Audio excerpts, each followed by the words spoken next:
nimica de mâncare. Dă-mă ceva de mâncare. N-ai și tu nimic de mâncare.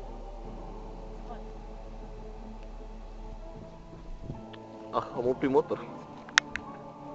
Mănic. Bă, termină-te. Hai, vino pe aia, vino pe aia. Ursul pui, ursul.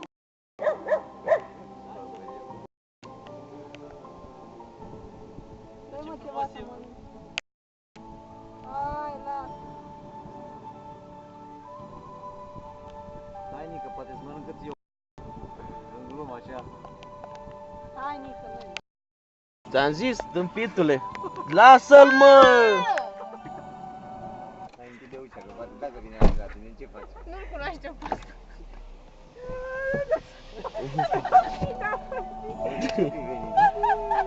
Bine, le enervaște. Hai, mă, suiete în mașină. Nu, ai făcut 20 de poze, că cam și pe el de 10 de lei la piete.